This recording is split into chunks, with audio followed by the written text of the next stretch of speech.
kanina, ha? Galit ba? Nahuli na. Kaya mo, galit pa, di ba? Amen. At iisip ng tao, patawaran mo! Nagkakamali lang. Nagkagalit-galitan lang para i-overcome yung galit. Pero, hindi mo sa papayag na hindi mo mapatawad, di ba? Kahit na hindi mo magtatawad, andun pa rin eh.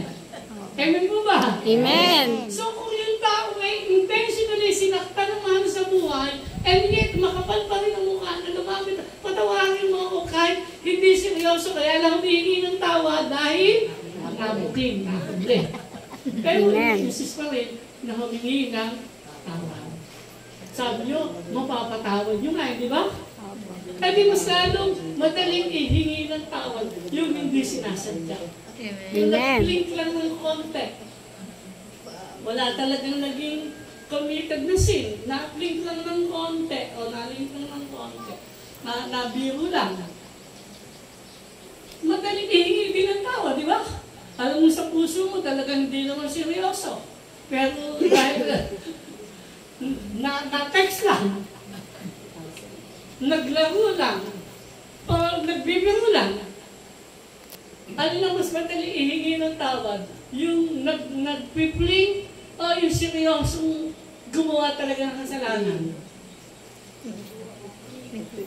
Sige, hatunan niyo ako sa tanong ko. Ano sa ko? Parang same. Parang nag-iisip kayo ngayon. Huwag niyo mo lang isipin yung mga tao mo nakasakit kayo. Baka bumi kayo na umuusok ang mga tenga ninyo. Mag-aakat tayo sa tayo kayo pinatay. Galit na nga po ako. So, hindi ba mas madaling patawarin? Ako ba kung ano, ikinataw pa kahapon. Yung hindi naman talaga mabigat, diba? Amen. Pero, talaga ilalaban mo. Pag hindi ka pinatawad eh, tsaka magagalit ka ba?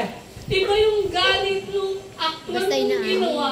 Masakit po, nahuli na, di pa namin. Nakot in the act. Eh pag hindi, ano ba, ikagawad na rin, not-intentionally, nasaktan ko. Kahit biro, magsasabi ko, pero pag hindi tatanggap, hindi ko nga kasalanan, magagalit ka pa sa akin. Di ba ganon? Pero yung nagkagalit-galitan dahil nahuli, iba yun. Ngayon, i-reverse natin yung pangatlong tanong. Yung pangatlong tanong ay, eto po yung pangatlo. When you have been wrong, what do you want as payment for the wrong that was committed? Against. Ikaw naman ang nagawa ng kasalanan. Gusto mo, tigpas na agad ang leg. Di ba? Eh gusto mo, kami naman, gusto namin patawarin kami. Unawain kami. Dahil kabuli. Sabi ko naman, tapos nung nabaliktad, gusto mo naman kagad na ikaw naman ay tundukan kagad. Tapusin kagad.